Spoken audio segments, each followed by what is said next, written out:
Irrational love leads to hatred. 2 Samuel 13, 2 and 15. You can read the whole chapter. The whole chapter of 2 Samuel 13 is talking about an irrational love. This is a perfect example of the topic of today. When Amnon is one of the grandsons of David, and the son of Absalom, the one that betrayed the father. And he fell in love with his stepsister, and the stepsister was Tamar. Now, they have the same father, but different mothers. So, actually, were they grandchildren? I think they were children, no? I think they were children of, were they children of David or the grandchildren? I think they were probably children, right? They were children, yeah, they were children of David. They were actually children of David, not grandchildren, children. So Amnon was the step-brother to Tamar. And they were in love he was so much in love with her because she was attractive. But the fact that you are in love with somebody is not, you cannot just be in love with anybody. And like now, I'm married. The fact that I'm in love with anybody, I can have feeling for another person, but that doesn't make it legitimate. So this was an irrational love because it was illegitimate. And but in his own case, it was so irrational that Amnon got sick. He couldn't even get out of bed without thinking about this girl. And not just thinking about her, he was so much in love with her, he couldn't even get out of bed. He couldn't go to work, he couldn't do anything, he couldn't function. He did everything to make his parents allow him to marry the sister. Of course, the parents would not agree to that. David refused that, and all the relatives and family disagreed with his decision to want to marry the sister. So what did he do? He went and consulted with friends. And friends want their friends to feel better. Friends are cheerleaders. And friends are for comfort. Friends are cheerleaders, and one of the reasons why you want friends is because you want comfort. So they advise him on what to do. And what they advise him to do is that he should lay down in bed and pretend to be sick, and then ask his sister Tamar to be the one to come and look after him. And this lady was thinking, oh, if my brother is sick and he says I should come and look after him, definitely I would do that, because my brother is sick. I will do what I need to do to get him to be well. But you know what? While she was sick, she was looking after him. He was overcome by his emotions, and he raped her. But he was so much in love with her that he slept with her. But now, what irrational love does is what happened as a result. So what happened as a result? After he raped her, he wanted her so bad that after he got her, he started having the opposite feelings, opposite emotions. So what was the big uncontrollable love before became big uncontrollable hate. He started hating her so bad that he actually sent her away from the house, disgraced her, humiliated her, and hated her with more passion, with a greater passion than the passion he had, that he was, the passion of love that he had for her before. So let's read the story here. 2 Samuel 13:2 says, Amnon was so distressed over his sister Tamar that he became sick, for she was a virgin, and it was improper for Amnon to do anything to her. Then Amnon hated her. Oh, so after everything, after the story that I've told you, right? After he had been with her and everything, so let's see the result. Then he hated her exceedingly, so that the hatred with which he hated her was greater than the love with which he had loved her. And Amnon said to her, arise, be gone. So he shades her. You know, that's the height of humility for a lady. I mean, you disvirgined her, you took away her honor, then you disgraced her, you disgraced her twice. That's what the lady said at the end of the day, that what you have done to me now is actually worse than the rape itself. Because you have now disparated me or disgraced me publicly. And I mean, that led to a whole lot of other problems among the families, among the brethren. What the whole idea of the lesson I'm trying to teach today is the fact that, you remember, this whole thing is about knowing and understanding God through love. So how does this have relation? What is this teaching us about love? The lesson about love, through love we get to know God, right? So what is it teaching us about love today? What is teaching us about love is that irrational love, any love that doesn't have meaning, any love that is irrational will lead to hatred. Now, that was the extreme case of irrational love that I just gave to you, right? The example of, somebody, getting sick and raping another person, that is totally extreme, right? But let's talk about other irrational love that happens. Okay. A lady comes to the mother and says, I'm in love with my classmate. And the mother and the parents definitely will say, oh, you are just 17 years old, or you just finished high school. And how can you be in love with your classmate when he is also 17 like you, or he's just 18? And how will you sustain each other? How will he sustain you? Oh, mommy, I'm in love. We've all heard such stories of young men, young kids coming back home to say they are in love and they want to marry.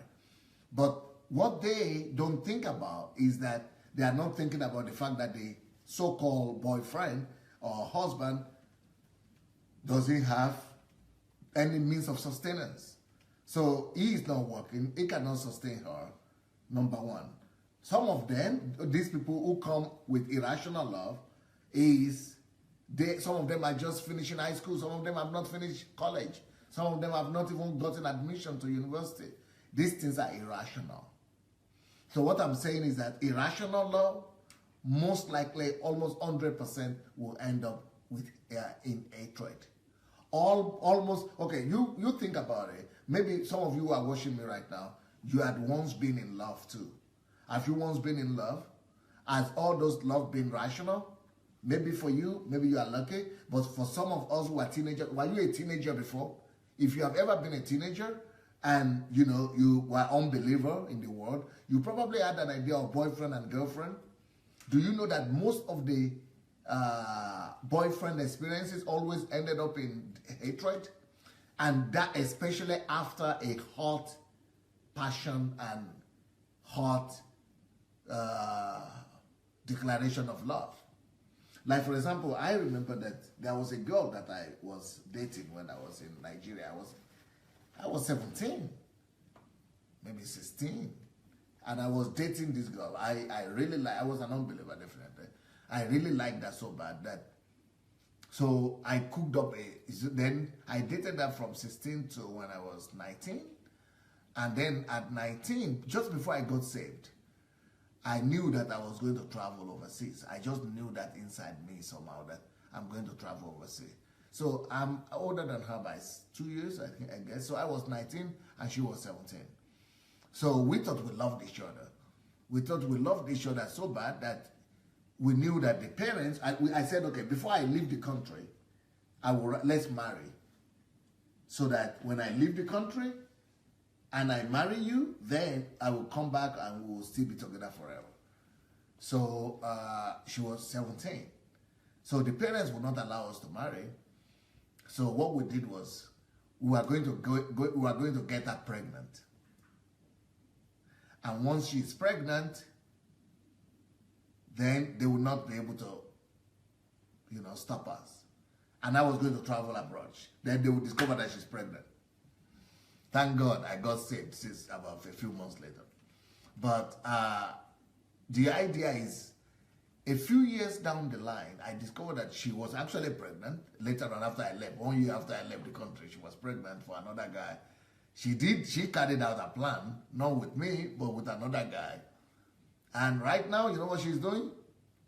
She's selling right there in the street of Lagos. You know some of those people you see in the street in Lagos, right in the middle of the street, who's selling food and selling all those things? That's what she's doing right now. But I was thinking, later on after I got saved and God saved me from that plan, I was thinking, my God, what a foolishness. What a foolishness could that have been? I would have just ruined my life. What a foolishness. You see, irrational plan, irrational love. That was an irrational love.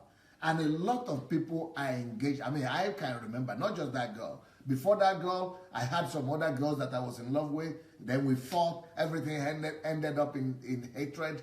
Why? Because irrational love. There was one of the girls that I was so in love. Then I discovered that she was also dating my boyfriend, my friend. Oh, wow. So that leads to anger, hatred. So irrational love, what I'm trying to say is that you've got to make your love rational. If you are just finishing high school and you say you are in love, forget about it. That's not rational. Why is not rational? Because you don't have anything to sustain each other. It's irrational. It's just like my children. We were having youth HMT, and my children were there for HMT to share some of their experience with growing up in Adelaja family. Then some of the parents who were there asked my children and said, Perez, you are now 17, it was 17 that time, and Zoe, you are 15, Pearl, you are 13. Do you have issues with boyfriend, love, dating, and how do you deal with it? Then Perez and the girls answered and said, we have been taught and we know that trying to have boyfriend and girlfriend and date right now doesn't make any sense. It doesn't make any sense because it's not going to end well. Because how can I be dating now when I know that I've not finished my college? How can I be dating now? I don't know who I'm going to become, when and how. I don't know where I'm going to live. I don't have a house. I don't have a car. I don't have anything to sustain. So it doesn't make any sense to date now when there's no perspective for it. It's not rational. So we have told them, because they came to us, our children came to us asking these kind of questions, like, dating and, okay, just ask them how rational it is for you to date. Can you look at me? I'm your dad, right? Look at the house where we live in, okay? Look at the people who are helping us. Look at the cars. Do you have all that to sustain a wife? Ooh, no. Okay. So what should you focus on now? Education. Yes. Then go get a job. Yes. Everything has to be rational. But from where I come from, in Nigeria, in Africa, I remember my relatives in Nigeria were having 5 children, 6 children, 7 children. And I'm asking them, you people are not even educated. You don't even have a job. You don't even have a job. And you are having 5, 6, 7 children. That is irrational. And you're saying you are married, is marriage or is love? That is irrational. Irrational love leads to hatred. Have you ever heard of your children, or maybe you too have ever had a thought that, have you ever spoken to your parents that, why did you even bring me to this world? I've asked that question many times, especially when I was young. I queried my parents, I blamed them, I hated them, I cursed them. I cursed my parents. Why should you bring me to this world without a plan, without provisions, why? That is an irrational love. Irrational love will lead to hatred. Why was I hating them? Because they didn't think, they didn't make plans. So what is irrational? Irrational is something that you couldn't argue out logically. You couldn't make a sense of it. Why is it that you're going to be having 5 children? What is the argument? How will you take care of the 5 children? There are many other irrational aspects of love in Nigeria, in Africa, in Nigeria where I come from. For example, in Nigeria, people will tell you, if you marry, that you must make sure you get pregnant. You get your wife pregnant the very first year of marriage.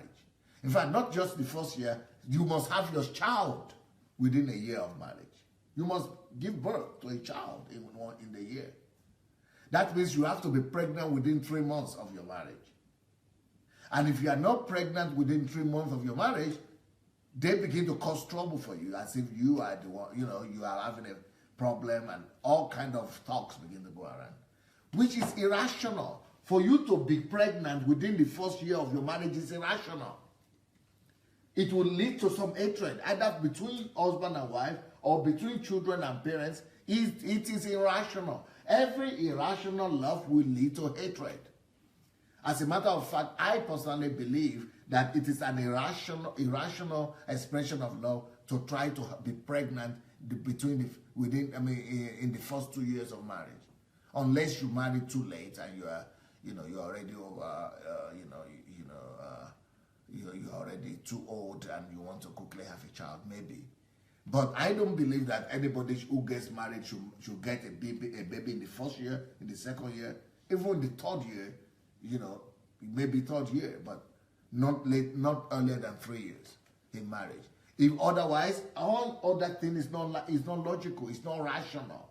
And those things that are not rational, when the children will come, or when the child comes, and when the pressure and the pressure of the child that you didn't prepare for is going to bring about hatred in your relationship or with your children.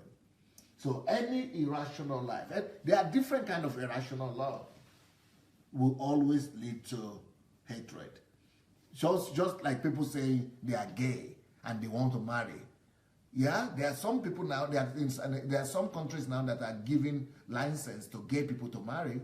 But you know what happened? Because that marriage is irrational, they end up hating each other. They don't just divorce, but they hate each other. In fact, there are cases in America now where gay couples have killed each other. Why? Because it's an irrational love. Any love that is irrational, abnormal, is going to end up in hatred. Irrational love leads to hatred. Irrational love leads to hatred. So that was an example that I showed you of Amnon and Tamar.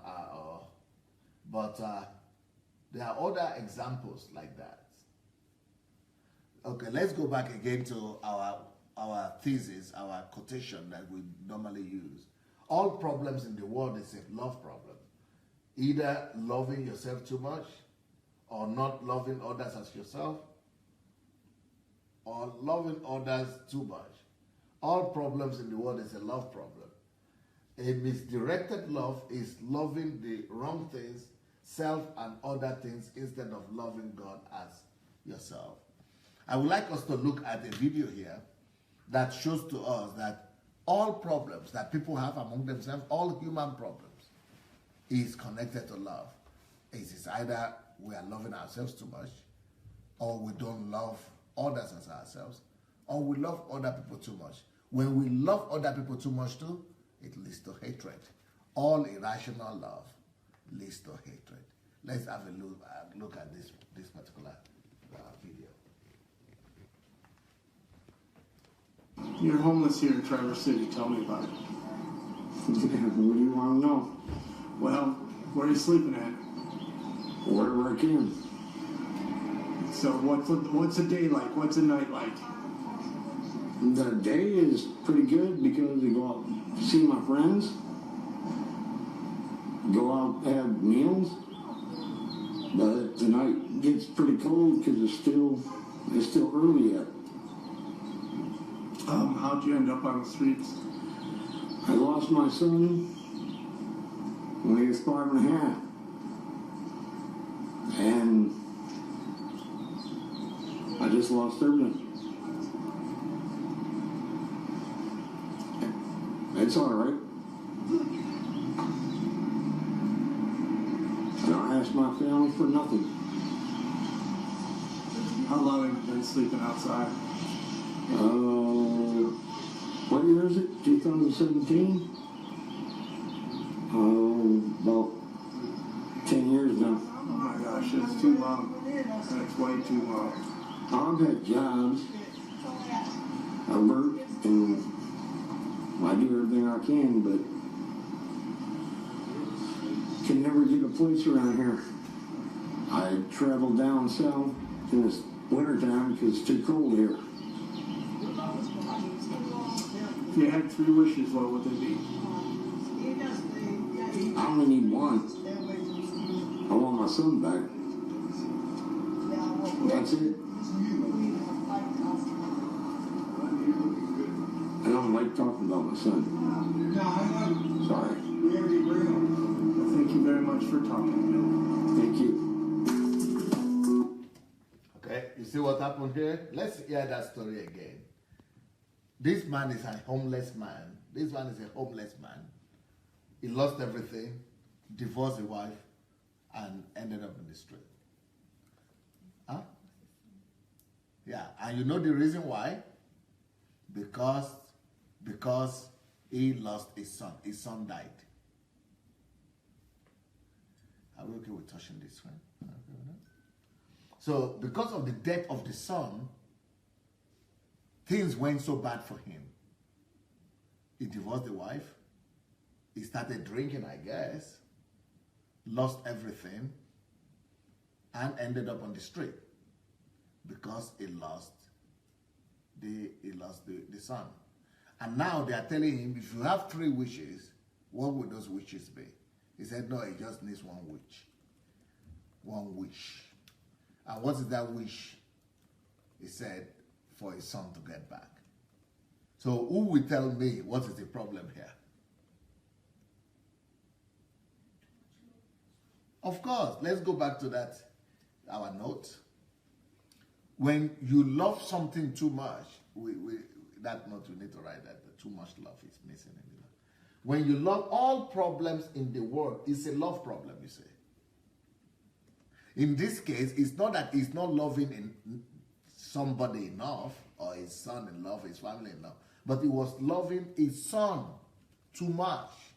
And when you love somebody too much, you idolize them. So what happened in this particular case is a problem of love. He has idolized.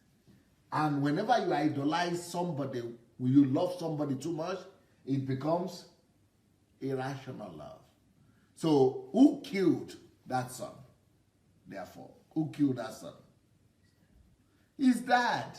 He killed his son, and he doesn't even know that he's the one to blame for it. He killed that son through his irrational love. When we love something too much, we idolize it. Irrational love will lead to hatred, and if that hatred will lead to conflict, and if that is not stopping you, it's going to lead to death.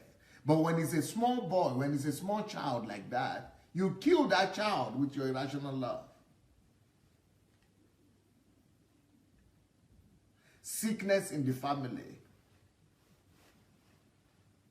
tragedies in the homes, in relationships, death, conflicts,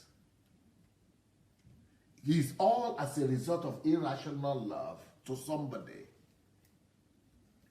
or to something. Some people love to get this car. Oh, I need this car so much, this car so much. Then you got it, you use it for 1 year, and you hate it. You want to sell it. You want to get rid of it. Some people need a dress. They want a particular dress. Oh, I must go to that party. I must go to...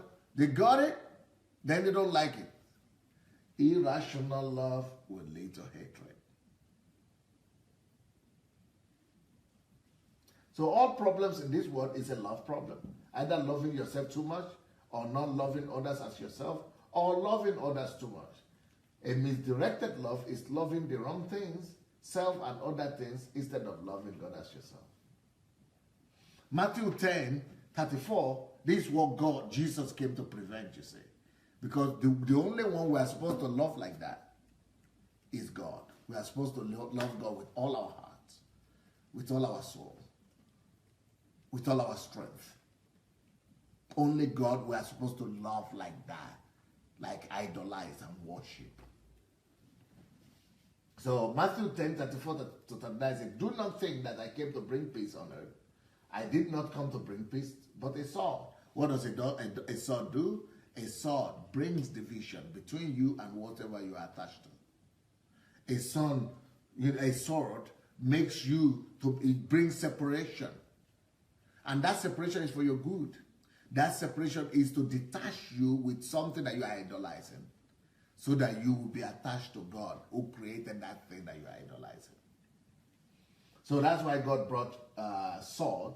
For I have come to set a man against his father, a daughter against the mother, and a daughter-in-law against the mother-in-law. And a man's enemy will be those of his own household. Why those of his own household? Because it is the people of our household that we have the possibility of loving and being attached to irrationally.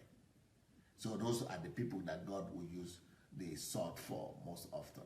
But then that is a good thing, because when God brings the division through the sword, then he attaches you to God, then the other person gets attached to God, then you all come under the cover. You all come under the covering of God. But you must be independent of each other. Would any one of you would like to talk about the way we live in our family here? I and Pastor Bosa is an example of this. And not just me and Pastor Bosa, the children even. Everybody is independent from each other. Even though we love each other, we are one family, we respect each other, we honor each other. But Pastor Bosa is not living off of me. She's not idolizing me, talking about me every time, thinking about me 24 hours. She's thinking about God 24 hours. I'm not thinking about Pastor Bosa 24 hours. I'm busy doing God's work 24 hours. But our children are not just looking up to us as if we are God. They know that we are not. And they know we can die at any time. We have taught them to release us and assume in their mind that we are dead, that we can be dead tomorrow. That's how we've trained our children. So, because if we don't do that ourselves, then God has to use the sword. The sword has to come to break the attachment. And when that happens, when God comes with the sword, then it could result in conflict among each other. And when that happens, then you will begin to think that it's Satan, but it's actually God's blessing. So conflict in that case is a blessing. Or one of the children will be sick. Or one of the people you are idolizing will be sick. If it's your husband, he will be sick. If it's your wife, she will be sick. And when she will not be able to get healing, or he will not be able to get deliverance. And you'll be wondering why. Because you are the one sucking life out of him. You are depending on him, making him the source of your energy, the source of your joy. And the source of our joy is supposed to be just God. The source of our energy is supposed to be God. The source of our happiness is supposed to be God alone. So, but when you are idolizing somebody, when you are loving somebody too much, that way he is the source of your joy. So when you see them, you are happy. They are the ones you are thinking about. That way you are sucking life out of them. But since they don't have eternal life, only God has eternal life, only God has infinite life, they will begin to feel it because you are taking life from them. And life that you have taken from them will lead to them being sick. You are removing, when you have elevated them over above God, they are not protected. They could get accident, they could get into sickness, because you have anything you have lifted over and above God, anything you love the most in your life, you have lifted them over God. Then they are not protected. Then any calamities will begin to happen to them. And those calamities and sicknesses and things like that, they are a deterrent for you. They are supposed to act as a deterrent to help you get the message, and put the gap and detach yourself from them and attach yourself to God, and then come back together again now, after you are attached to God. So he who loves Father, you see, it's all about love. Anything you love more than God, you see, he who loves Father or Mother more than me, it's all about loving. That is idle. That is irrational. That becomes an irrational love. Because rational love is that you will love God more than anybody else. But when you begin to love somebody else, whether it's your father or mother or husband or children, more than God, then expect the sword. Because that sword is going to come. Because either the sword is going to come so that you don't kill them, so that you don't kill the object of your love. The sword is going to come to try to detach you before you suck the life out of the people, before you expose them to too much danger. So that sword is an act of love, therefore, to detach you and then put you under God's protection and get you attached to the source of life that you cannot suck dry. So, and he who loves son or daughter more than me, you say, it's all about loving anything more than him. It's not permitted. It's irrational. Anything you are so infatuated with, you are so much in love with, too much, more than God himself, who gave you that son or daughter or father or husband or wife, anything you love more than me, it's all about more than me. It's about loving something more than God.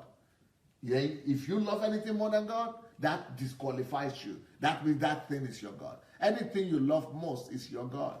And that is whatsoever you have elevated over and above God in your life. And you are exposing that thing to attacks. And you are removing them from under God's protection because you have put them over and above God. So anybody who loves anything more than me is not worthy of me. So that's what we call irrational love. And that irrational love will lead to hatred and death eventually. It leads to different things. It leads to losses, it leads to hatred, it leads to death, it leads to tragedy, it leads to calamities, it leads to sickness.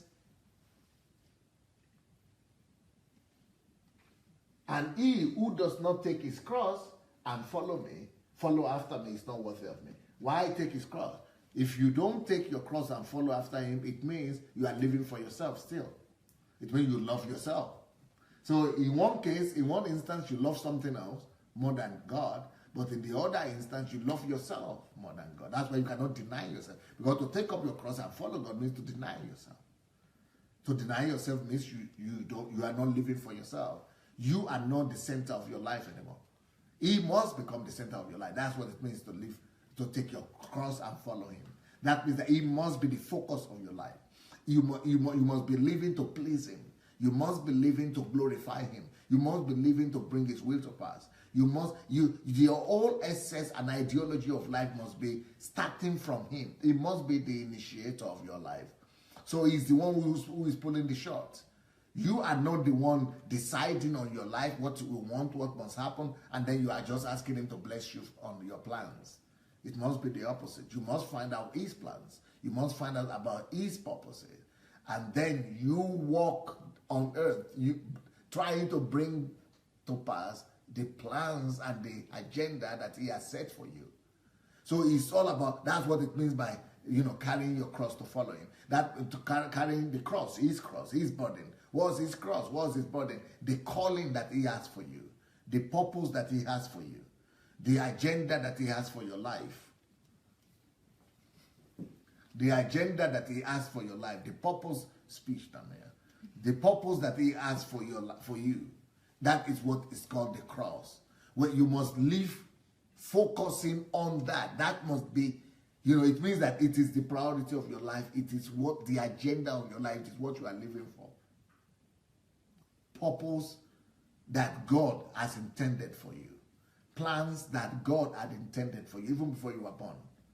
The will of God that is in the heart of God, that he has, he had planned that you will bring to pass. That is what it goes by, what is meant by take your cross. So it means that the reason why you are doing everything is not to make a living. The reason why you are doing everything, therefore, is not just to sustain your family. The reason why you go to work, go to job, or go to do anything will be only one reason. What will be the reason why you go to work? The reason why you go to work, therefore, will be because you know the plan that God wants you to bring, God wants to do through you. You have discovered it, and you are going to work to bring it to pass. That's the purpose of work. The reason why you are making money is not just to pay for your rent. If you are doing that, then you have not taken your cross. When you have taken your cross, you know that you are doing what you need to do because of that cross, that burden, that particular agenda that God has given you.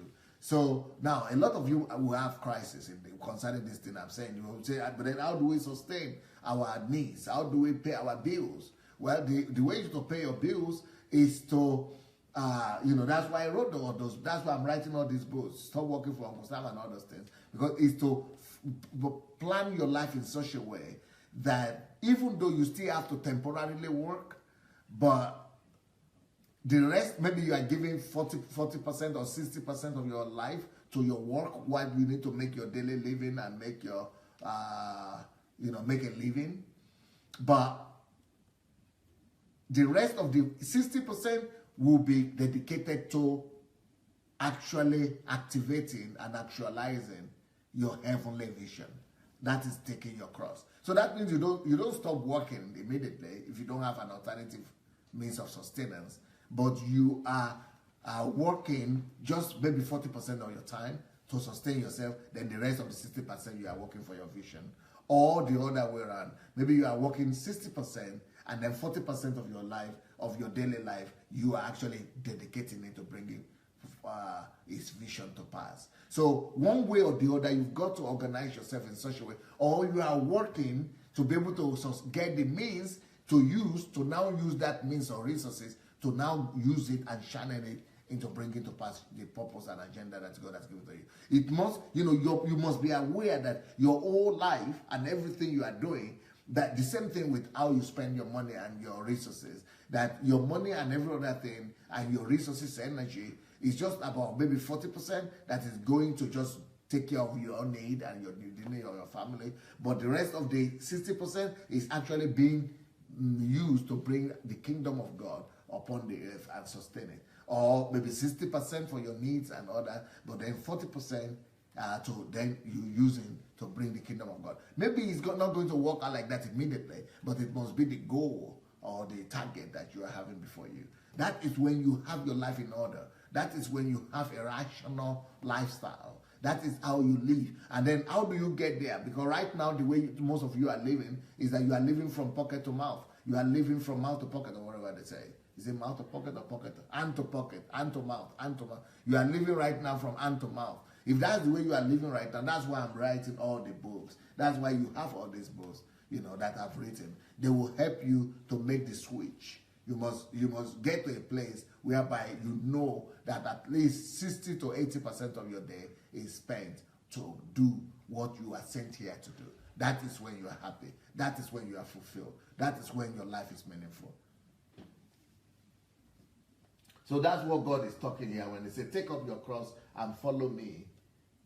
And if you don't do like that, if you don't live that lifestyle of living for your cross, taking up your cross, then you are not worthy of me. He who finds his life, because you are living for your life, then you have found your life. You will lose it. And he who loses his life, who is ready to give up on his life and live for the kingdom agenda, the kingdom priorities, he will find it. He will find that life. Because you have put it under the submission of the Lordship of God. So, soul ties also lead to eventual hatred. Any irrational love, any love that is irrational will turn to hate. Let's have another look at another video that will help us to get this topic as well. Okay, here we go.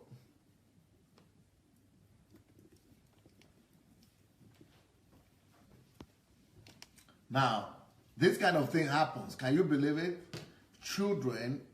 Parents are losing their children.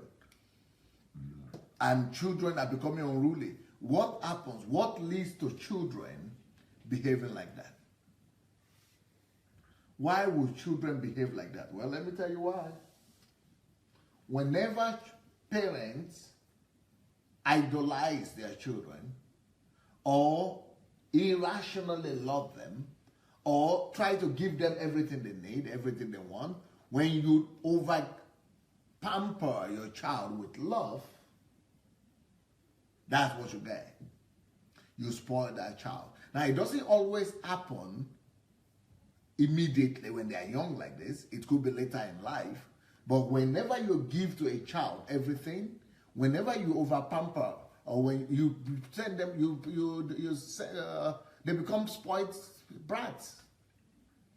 And another reason for this, it might not be that they have spoiled him by giving him everything he needed. it might be that even before he was born, that mother had loved that son too much. When he was still not even conceived, she was dreaming of him,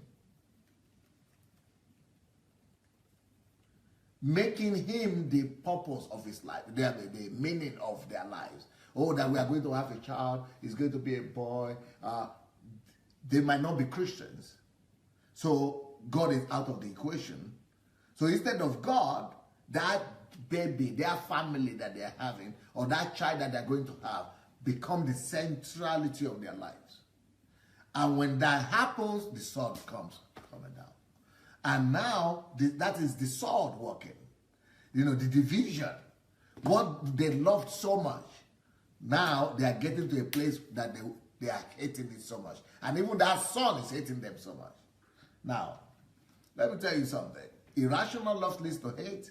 But that hatred, right now, this hatred that we are seeing, is actually a saving cycle.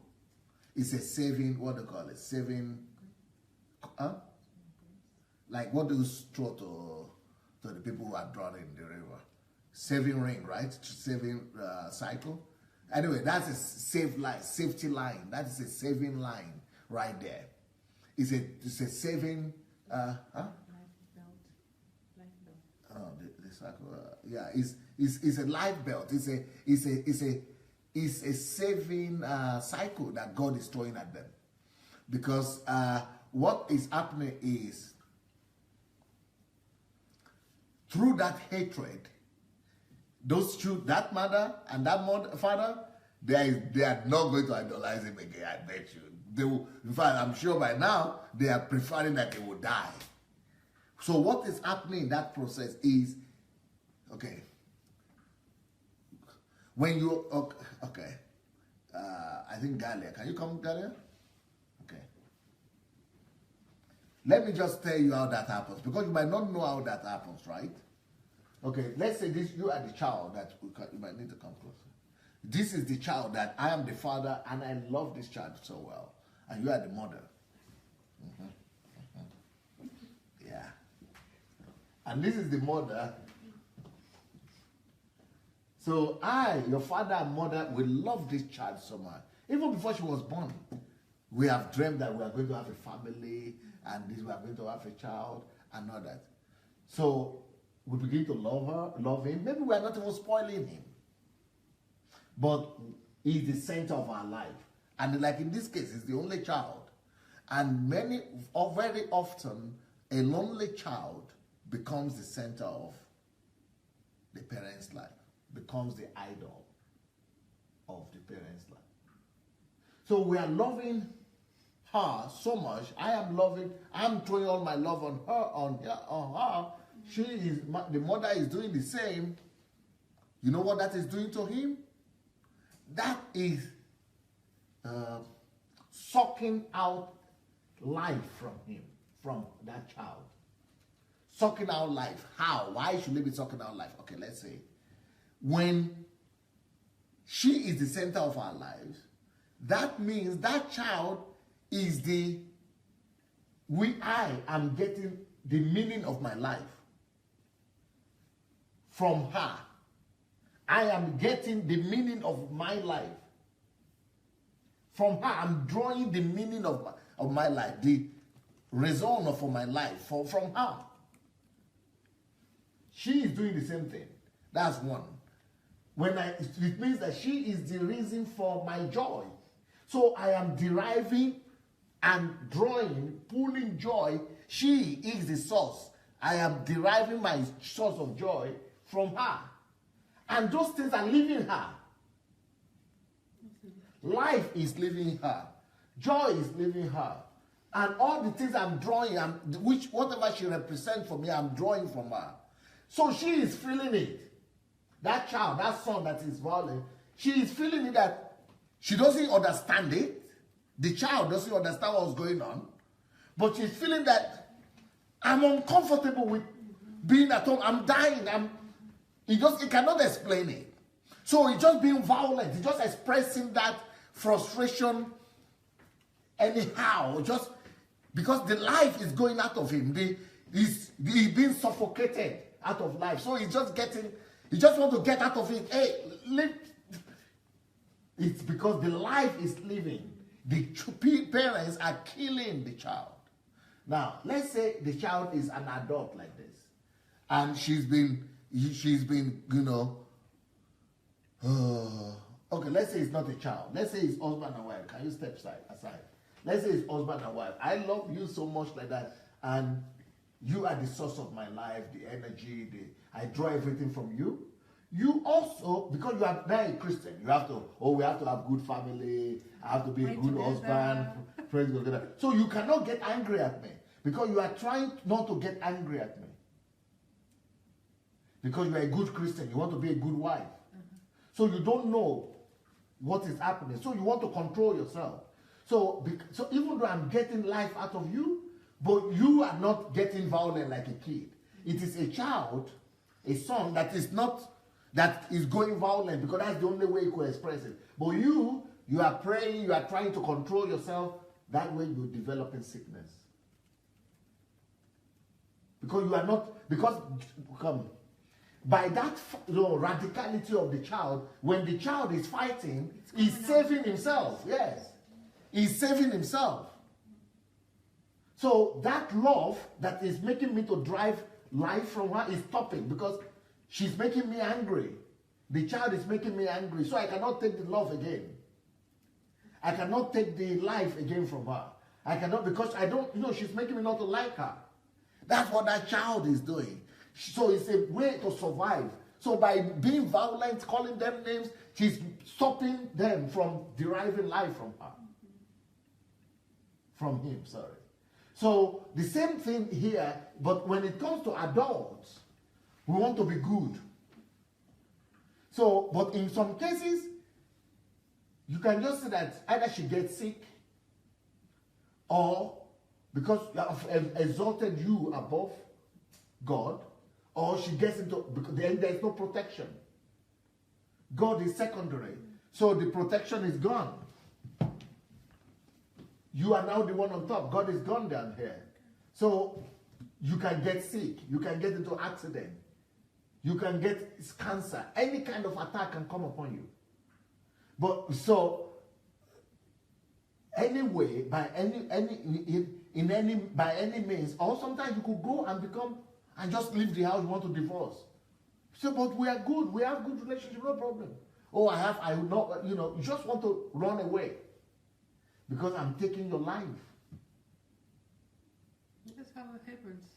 That's how it happens. So can you now understand the reason why that son is behaving like that? Sure. This is some kind of protection, some kind of saving himself. Self-preservation. Self-preservation from death, from the catastrophe. Yes, exactly. So this is a sword that is coming right there. But that way is a good thing that happened. Okay, let's think of another scenario, that the child is a good child. And he's not violent, he's not saving himself, he's not fighting for his own self, but he's just... Wait for him. Yeah, yes, he's going to die in silence. He's trying to be good to be good, he's trying to be good. To teach. To be quiet, to be submissive. Yes. But this is... Then that's bad to her, that's killing her. She will die in silence. Because she's not expressing herself, her emotions, Yeah, because she's not stopping that process of taking life from her. Thank you, girls. Thank you. I think we could see another video right now.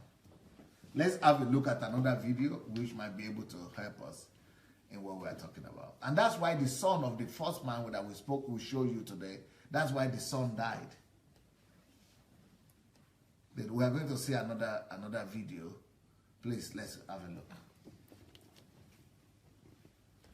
And now on ABC 13 exclusive, a fight between a couple leads to 2 funerals. Tonight, a mother is just arriving in Houston, rushing from Louisiana after learning that her ex-boyfriend killed their daughter and then himself. Eyewitness News reporter Maya Shea joining us live with more from that mother that you will see only on 13. Maya. It is such a tragic story. Why would a father kill his own little girl in the house of the grandmother right behind me? That's what happened last night, and now a family is in grief. Last night, Shanique Johnson got the call no mother should ever receive, that her 4-year-old daughter, Amari Felder, was dead, and her own dad killed her. He poured the gun in my baby because she was trying to run. He shot her. Investigators say Terrell Felder was upset that Johnson was living in Louisiana and had a new boyfriend. So last night, he killed his own daughter and then killed himself, all in the grandmother's home in the Katy area. Shaka George lives next door. I'm shocked. Like I said, we didn't hear anything until we heard the siren from the police call. Johnson told us over the phone that Amari wanted to visit her dad and grandmother, so a few days ago, Felder picked up the little girl from Louisiana and brought her back to the Houston area. She wanted to go. She said she wanted to be with her dad and her daddy because she was missing them, and I allowed her to go. Johnson says Felder wanted to get back together, but she did not, and that's what caused him to kill his own child, a girl whose mother will always remember as a little princess. She's everybody. She is very smart. My baby knows where she going, where she at. She can look at something and know exactly where she at and where she going. She tell you anything you need to know. Such a tragic story. We should note that Terrell Felder, the father in this case, posted a video on Instagram last night before he killed his daughter and then himself, in which he said he was speaking with God. God was speaking to him, and then he allegedly, fired and caused that awful tragedy in this home. We're live in Cape, Maya Shea 13. Okay. Let's go back to this story. So what we just had in that story is that a father, okay, so let me show you the picture of what's happening here. A father and wife, husband and wife, they had a small baby together, but the husband is having an irrational love to the wife. So this is what people like, that people will talk about that. He loves her. Oh, he loves her. He loves her so much that love was not helping her. You remember what I said? When you love somebody too much, she becomes idolized. You begin to idolize her. And when you're idolizing or worshiping somebody like that, when you love her too much, it means that is because you are seeing her as the meaning of your life. You are deriving and sapping life from her. So if a husband loves a wife like that, he is actually living on her energy. He is living on her life support, life source. So her life is only enough for her life. She is not the source of life. All of us are supposed to live off of his life. I'm supposed to live off of his life. She is supposed to live off of his life. We are not supposed to be sucking life out of each other. But that is saying, I love you so much. You are my everything. I cannot live without you. What does that mean? That means you are my energy, my source of energy.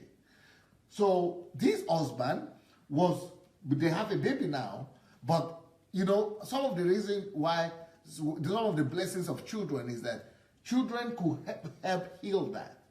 When you have a child, that could help distract your love, your attention, a little bit from each other. So now give now. Instead of taking life and love, but you are now giving life to the little baby. But in the case of this husband, even though they now have a child, but his whole life focus was still the wife. And it was still making the life the meaning, the essence and the meaning of his life. And he loved the wife so much.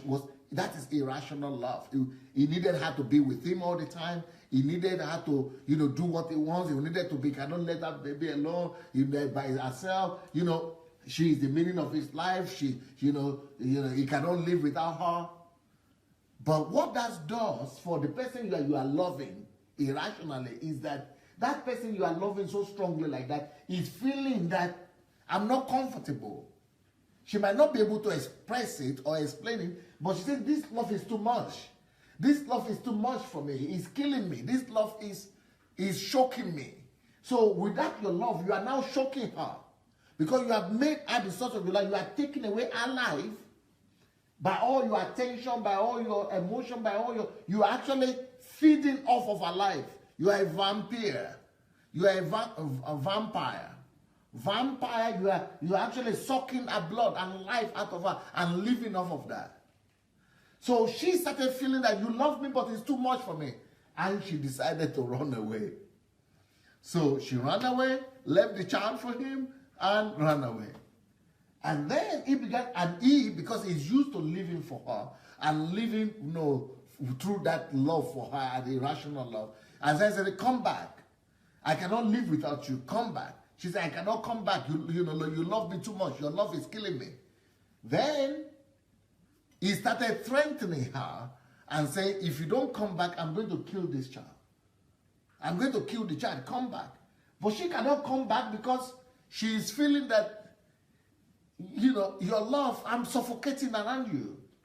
Then he went ahead and killed the daughter and then killed himself. That's because somebody cannot get himself attached to God and make God his meaning and this essence of his life, and wanted to make man his essence of his life. And that's what happens. So irrational love leads to hatred, leads to loss, leads to tragedy, and all kind of things like this. This is what irrational love does. Thank you. Thank you. So soul ties lead to eventual hatred. Any irrational love will turn to hate. Irrational love to a husband leads to fear of losing him. Yeah. Or the opposite.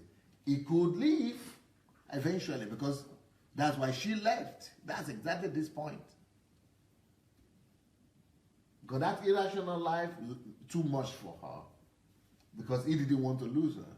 But that made her to leave. And they became hate and then death, you see. This is what we just saw in that video. When the wife loves the husband irrationally and he leaves or dies, it is actually the wife that caused that death or separation or things like that. Or in this case, it is the husband. Because whatever we love irrationally, we wish to retain, you see. That's what leads to control. Whenever you love something irrationally, you wish to retain it. By all means. And, hey, Ghana, you might need to come back again. So let's say I'm the husband. I love my wife so much. That love, too much love. I love somebody irrationally. I don't want her to go. I want to retain her. I want to hold on to her by all means. And when somebody is holding on to you, even though they say they love you, what happens to you? You begin to get irritated that, let me go. I don't have life anymore. I don't have my life. That's what is happening. You are controlling the person. You are monitoring the actions of the person, what the person is doing. The person doesn't have her own life. She doesn't have a breathing space. So that's what happens when a husband or a wife loves the partner so irrationally like that. We wish to retain that person that we love, or we don't wish to lose them. There are some people, husband and wife right now, nobody wants to lose the wife and husband, right? Nobody wants to lose the partner. But the best thing to do for you, not to lose her, is to actually give her up to God and say, God, you gave me this wife. I love her so much. I cannot live without her, and you know that. But right now, I'm giving her up to you, even though we are still living as husband and wife, but I'm giving her up to you. That's why the Bible says that he that is married should be as if he's not married. He that is having children should be as if he's not having children. Give it up to God and live in your mind. It's something that has to happen, not physically. You don't have to be divorced, But it's something that has to happen in your consciousness, just like it happened with Isaac and Abraham. Abraham, once he was ready to let his son go, God said, okay, don't kill him now. Don't kill him anymore. Take him back because you have let him go in your heart. So if you really love your wife and husband, you must let them go.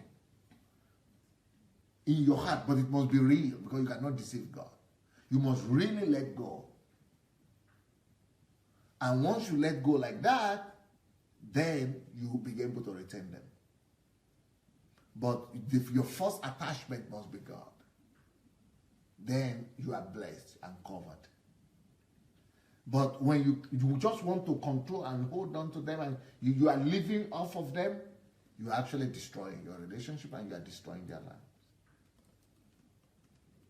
So when we love something, we wish to retain it or don't wish to lose it. So we become dependent on it. So what happens is, first of all, because of my too much love, I want to retain her. I am killing her. But on the other hand, I am dependent on her. What does that mean, dependent on her? I am depending on her for my joy. I'm depending on her for my excitement. I'm depending on her for my happiness. I'm depending on her for my essence of life, for my value of life, for my meaning of life. Which means I'm a parasite to her life. I'm supposed to depend on him as my source of life. And she's supposed to depend on him as a source of life. Because he's the only one that is made to be like that. Okay? So, we wish to retain or don't wish to lose whatever we love too much. So, we become dependent on it or controlling. That's why we become controlling until the opposite happens. So what irrational love does is that it leads you to have the opposite of what you are wishing for. You get the opposite happens. We already did this? Okay. So you begin to hate the very same person you love or the very same person who says he loves you because he failed you. So, sorry. Now that's another aspect of it. Even I that say I love her so much, because I'm depending on her, I will be reacting now at everything she does. So because I love her so much and the essence of my life, my joy comes from her. My excitement comes from her. So she must act. I always want her to act and behave in a way that I want. Because that's how I get to be happy. I always want her to behave and do what pleases me. When you love somebody irrationally, you begin to depend your joy and mood and everything begin to depend on them. So when they do something that you like, you are happy. That is making you to be even depend more on them. But when they do something that you don't like, then you are not happy. So your joy or happiness depends on them. And your lack of joy or sadness also depends on how they behave.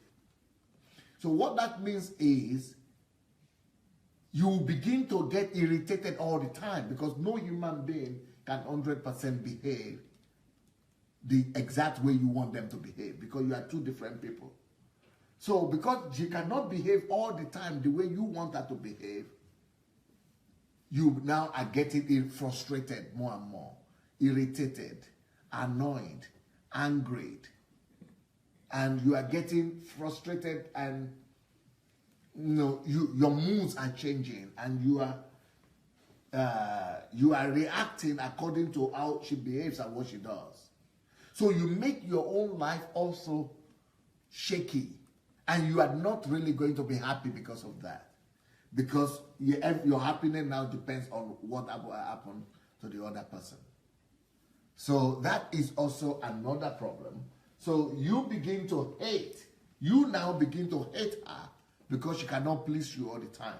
You begin to hate her because she's doing the opposite of what you want. You begin to hate her because she's not meeting your expectation. So you begin to hate because he failed you. If you can't retain, you begin to hate. That's what happens. Let's have another look. Thank you. Let's have another look at another video, which might help us to bring this across as well. Okay, here we go. Let's have a look at this video here.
Okay, maybe you don't know what is going on here. Let me explain to you what's going on here. This is a man, this is a woman, this is the wife, who caught, I can we see the car. Go back to where they things are. Yeah. Okay, that is the wife who caught the husband in their car, with another woman. That's just a jealous woman, right? A jealous wife. So she was so destroyed and damaged and hurt that this is how she was. I think there is another story. The one I said we should do. Let's do it again.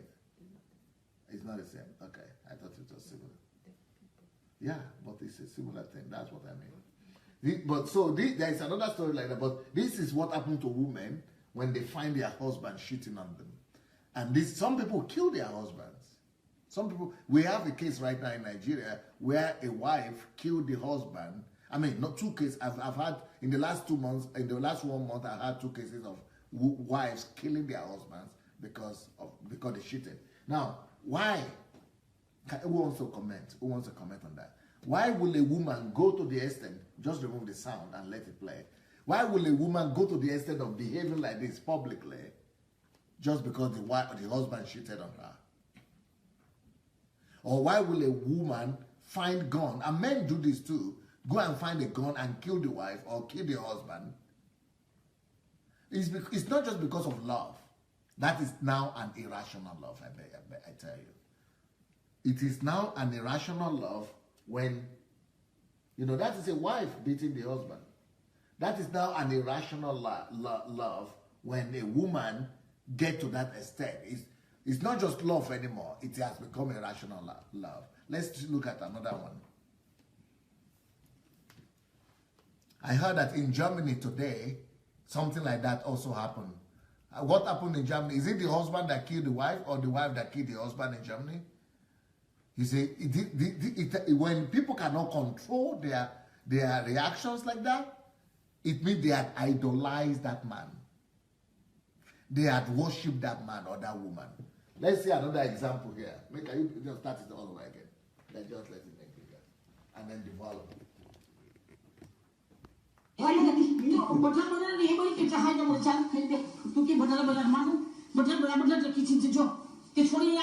Salma, come here.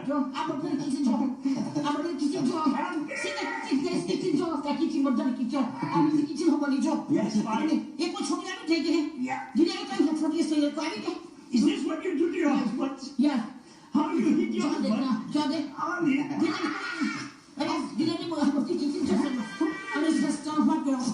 Just here. I can't breathe.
You know what is happening there, right?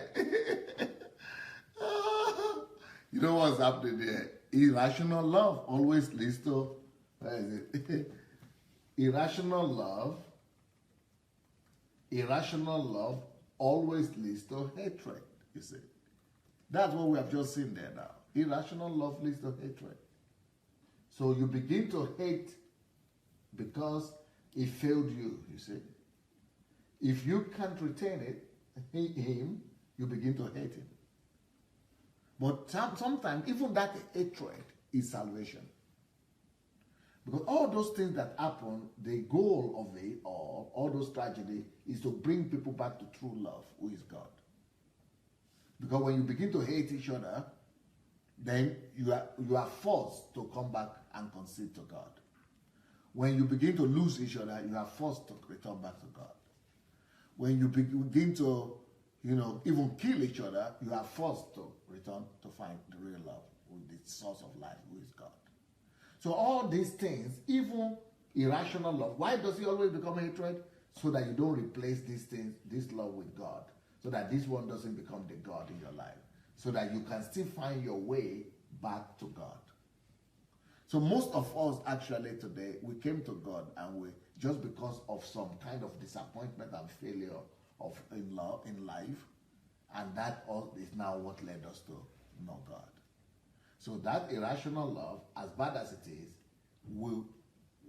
the aim and the goal of it is to later attach you back to the real source, so that you stop making man your source and you begin to make God your source. So you begin to hate because it failed you, you cannot retain it. The more tied you are to a child or to a husband or to work or to job or to money, the more the possibility of that child hating you. That's what we saw in the beginning with that video. Or running away from you eventually. Okay, we have another video, right? Or we did it already.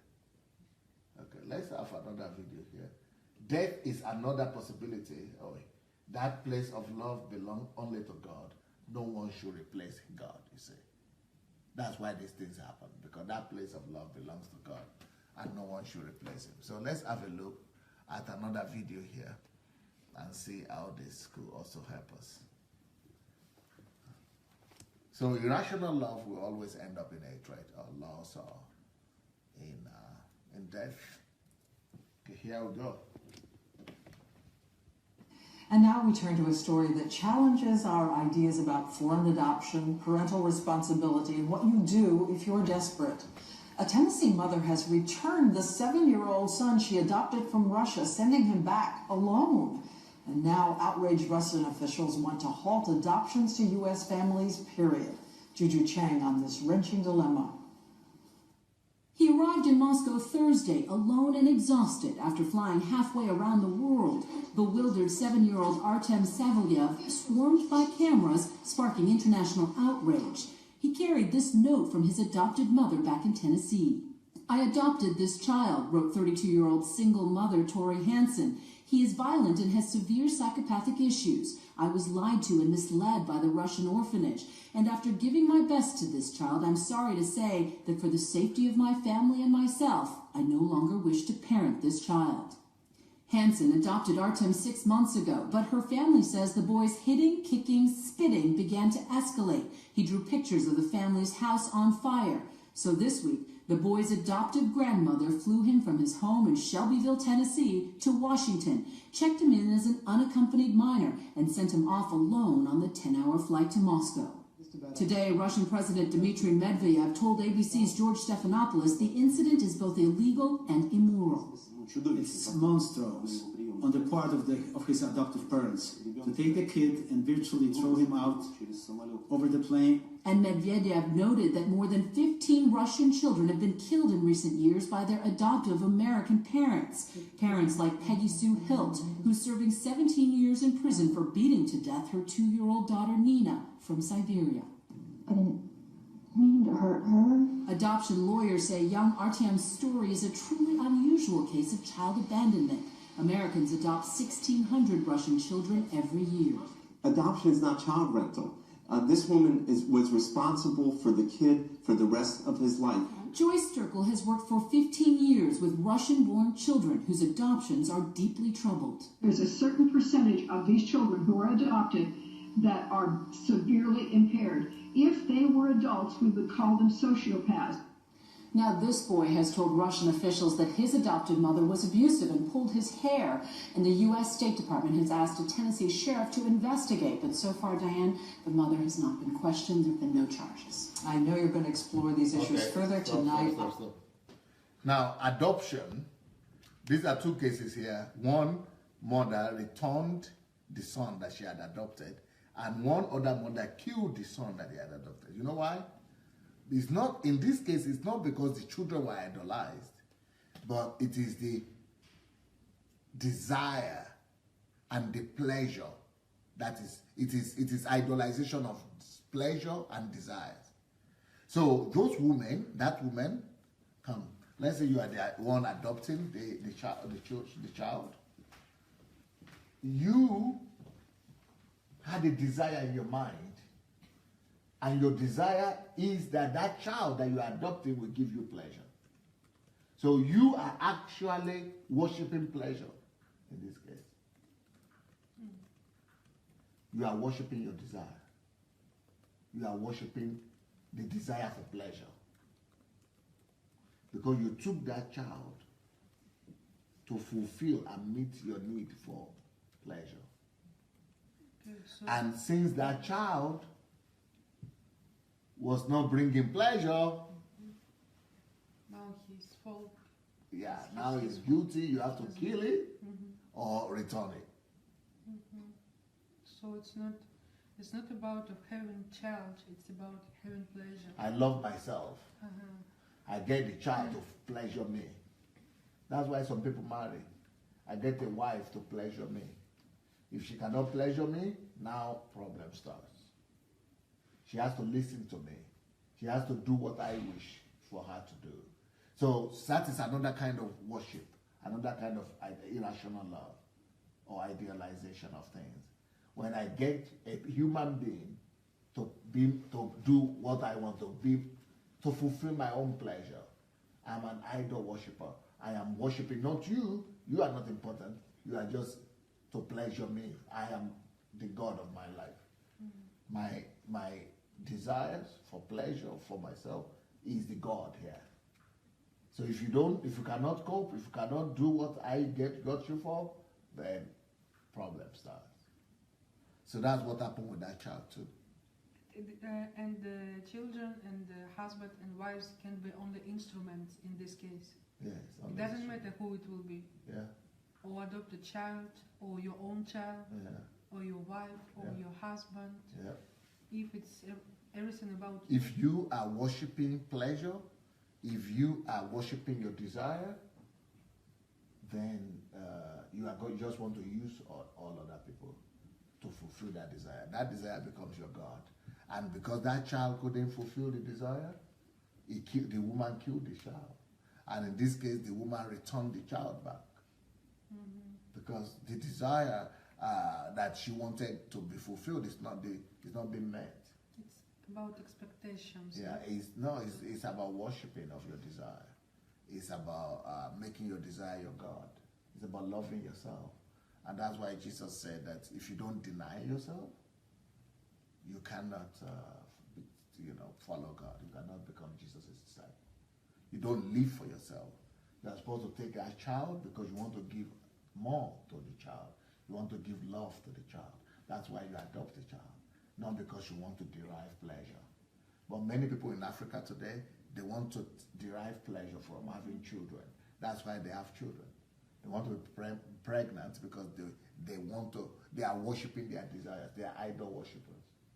So those children become troublesome, or they die, or they become sick, or because they took them as instruments to fulfill their own desires, or they die.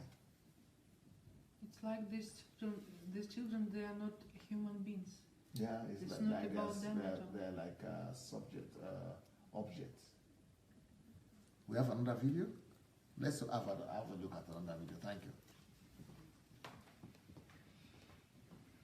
Let's have a look at another video. Here we go. That will also help us to get the topic home. Jack Gleason is the actor who plays King Joffrey on Game of Thrones, and in November of 2013 he talked about how I saved the city. I won the war. I hate him and love him at the same time because he's such a good actor, but his character is so despicable. Loathsome guy. He's like the worst, yeah. Well, he says that he is kind of tired of being a celebrity, so after Game of Thrones is over, he plans on retiring. Well, at first I didn't really believe that he was going to end up retiring, but you know what? You can't, first of all, he's what is he, 13? I don't know how old he is. You can't retire, okay? He You can stop acting, but you can't retire. Like when you say I'm retiring and you're him, you're kind of a puss. Then just do it. But don't give me nobody 21 retires from anything. Yeah. You just do something else, which he's free to do. Right. I'm sure he will do something else as well, or else you would be bored. Right. I know, but that's usually what athletes and actors say. He's not the only one. This isn't an isolated No athlete retires at 21. Right. They get cut. They do get cut.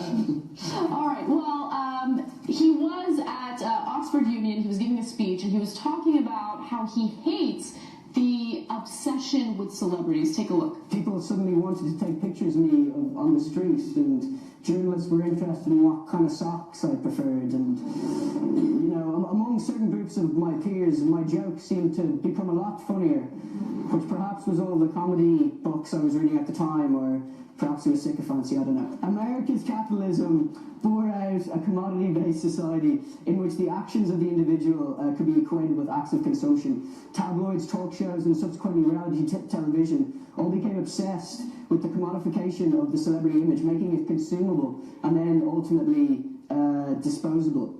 What's then ironic is that you see celebrities endorsing things like musical tampons and appearing in advertisements for lavender-scented teeth whitener or something, wielding goods whose sell-by dates are, ironically probably outlast theirs. Has he ever shaved? I don't know. And why is he reading?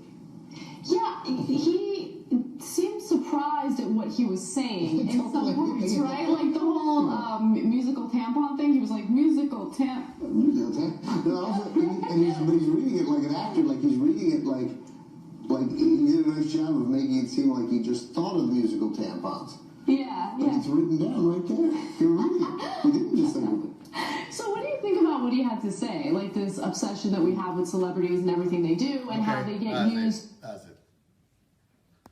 Maybe you people don't understand what's going on here. What's going on here is that a celebrity, a star, is a big star in America. There is something they call Game of Thrones in America, a film, I guess. And this was the star of that Game of Thrones. And he just woke up one day after becoming so famous, and it was at the peak of his fame. He just came up one day and turned his back and said, I'm leaving Hollywood. I'm living the celebrity lifestyle. I'm living the industry. I'm living, movie. I'm living acting. They said, what happened? He said, because I've always wanted this all my life. I was possessed, obsessed by the desire to be famous, to be popular, to have success. But now that I have the success and I have the fame, it's shocking me. You see, that is when somebody is idolized the desire. Not a woman now, not a husband, not a child, but the desire. Sometimes we idolize our desires, our pleasure, the desire for pleasure. That's why people in Hollywood kill, drink, become drug addicts, alcoholic addicts. That's why divorces, all kind of catastrophe is happening there. Why? Because those are people who mostly idolize their pleasure or their desires, and they get the opposite. And I think you understand the reason why. So, because irrational love to a husband leads to fear of losing him. He could live or hate or die. It is caused by the wife because whatever, or the husband, because whatever we love irrationally, we wish to retain or don't wish to lose. So we become dependent on it or controlling until the opposite happens. So you begin to hate because it failed you. Or if you can't retain it, you begin to hate it. The more tied you are to a child, the more the possibility of that child hating you, or that profession, or that job, or that desire, or that pleasure, or running away from you eventually. Death is another possibility, and we saw that in the beginning today. That place of love belongs only to God. No one should replace God. No one should replace God. That's why love turns to hate. Irrational love turns to hate. The first and second commandment is all about this. It is for our own protection. So when God tells us to love the Lord thy God with all thy heart, it is for our protection. And then love people, it is also our protection. But not self. If you just love yourself, you will kill yourself. If you love somebody else other than loving God first, you kill that person and you kill yourself too. If you love something else rather than God, that desire will kill you. You destroy yourself.